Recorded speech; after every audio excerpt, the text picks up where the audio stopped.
வணக்கம். நான் தானே உங்கள் அக்கறையாரம் பேசுகிறேன். இன்றைக்கி ஒரு குட்டி கதை சொல்ல போகிறேன். ஒரு ஊரில் ஒரு கணவன் மனைவி புதுசாக கல்யாணம் ஆனவங்க. வந்துட்டு ஒரு நாள் ஒரு ஷாப்பிங் போகிறதாக போயிட்டுருக்காங்க. வெளியில் போயிட்டுருக்காங்க. 2 பேரும் போயிட்டே இருக்கும்போது போயிட்டு நேரத்தில் அந்த கணவருடைய செருப்பு வந்து அறுந்து போயிடும். உடனே அவர் யோசிப்பார். உடனே மனைவி சொல்லுவாங்க, இல்லை வாங்க இங்கே பக்கத்துலலாம் ஒரு கடை இருக்குது, செருப்பு கடை இருக்குது, ஷூ மார்ட் இருக்குது, அங்கே போய் புதுசாக வாங்கிக்கலாம், நீங்கள் அதை பற்றி கவலைப்படாதீங்க அப்படின்னா. சரிண்ணா அதை அப்படி மெதுவாக அப்படியே இது பண்ணிகிட்டே போட்டுக்கிட்டே போயிட்டு சரி போயிட்டு அங்கே அந்த கடையில் புதுசாக ஒரு செருப்பு வாங்கிடுவாங்க. செருப்பு வாங்கிட்ட உடனே செருப்பு போட்டுக்குவார். செருப்பு போட்டுட்டு ஒரு கவர் வாங்கி அந்த கவரில் இந்த பழைய செருப்பை எடுத்துகிட்டு வருவார். அவங்க மனைவி, ஏங்க அதை பிஞ்சு போச்சு, அதை தூக்கி போடுங்க, நம்ம தான் புதுசு வாங்கிட்டோமே அப்படின்னு அவங்க சொல்லுவாங்க. இல்லை அதுக்கு காரணம் இருக்குது அப்படின்னு அவர் சொல்லுவார். சரி, இந்த காரணம் இருக்குன்னு சொல்லிட்டு எடுத்துகிட்டு வருவார். கொஞ்சம் நேரம் நடந்துக்கினே வரும்போது அங்கே வழியில் சாலையோரத்தில் ஒரு வயதானவர் வந்து அந்த செருப்பு தைக்கிற வேலையை பார்த்துட்ருப்பார்.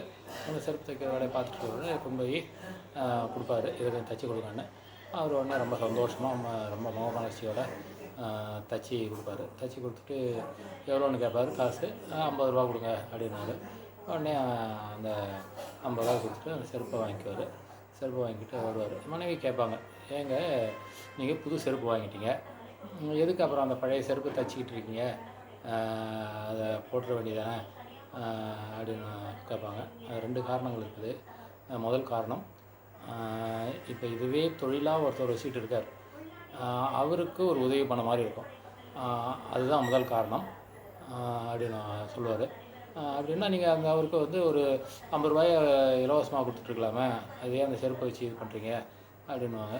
அவர் உடனே, இல்லை அவர் வந்து பிச்சை எடுக்கல, ரோடு ஓரமாக உட்காந்து பிச்சை எடுக்கலை, அவர் தொழில் செய்து அவர் உழைப்புக்கு ஏற்ற ஊதியத்தை தான் எதிர்பார்க்குறாரு, அதனால் நான் சும்மா காசு கொடுத்தா 1000 ரூபா கொடுத்தாலும் வாங்கிக்க மாட்டார், அவர் உழைச்சதுக்கு உண்டான காசை கொடுத்தா தான் வாங்குவார் அப்படின்னு சொல்லுவார் அவர்.